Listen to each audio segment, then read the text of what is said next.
I also love in-game events. I think they're definitely fun. What do you guys think? What are some of your favorites? Super Mario Maker 2 is the best way to get in the Halloween spirit, if you can believe it or not. You go in there and you find the worlds that are Halloween themed that players have created. And when I tell you, these things are like walking through a haunted house or just like a cool, fall forest. These games will get you into the Halloween spirit unlike any other. And I've sworn by this. I do it every year. I'll fire it up in October. You'll find a whole playlist. I think I even wrote a Last Night's Crime dedicated to some of the best levels that I've Please come write across. another article with some of your favorites, because Oh, I yeah. still love Mario Maker 2, and you could Oh, totally do a great article on this one. I could definitely do it. And if I have some other ones, I could I'll cop them over to the blog because Yeah, do a little boys, repurposing. oh yeah, it's Yeah, exactly. it's a great way to get into the Halloween spirit. I can't recommend it enough. It's so cool. Nice. Never played. I've never played that game, so I have no. So maybe I'll check it out. Maulding. Yeah, very spooky.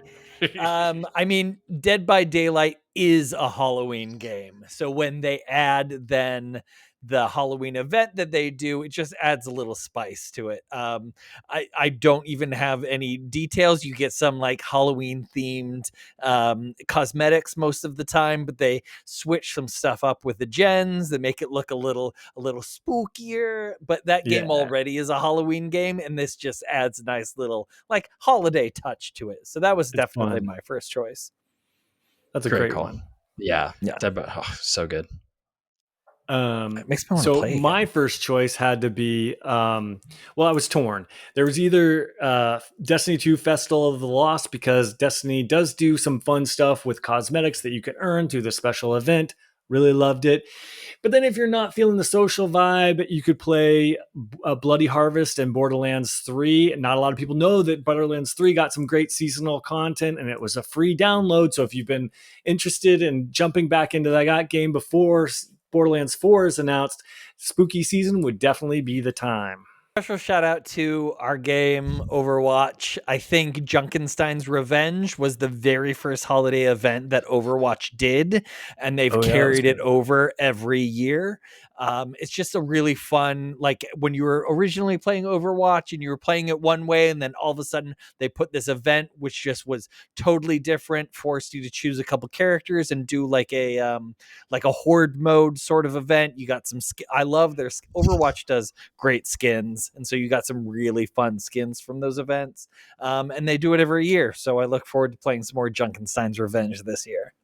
Nice. That is probably the only part of Overwatch I actually genuinely enjoyed. So it's definitely worth checking out, even if you're not a fan of Overwatch. Yeah. My last pick, of course, seems a little obvious, but it's Fortnitemares. I'm a huge fan. And then speaking of, Lord, what you were talking about with custom designed user levels in Mario Maker 2, those are also hugely featured when it comes to Fortnitemares, but they've also got like a seasonal event with lots of tasks and things like that are fun to do in the main game. So I play it every year and I can't wait for it to come around. I've got my Michael Myers skin and emote that I can bust out. Just this question went and made me look at when it's supposed to come out. And of course, nothing's been officially announced, but leakers are looking into the code. Many of them agree on October 15th being the day that Fortnitemares will come out. Although one of them disagreed and said the 11th.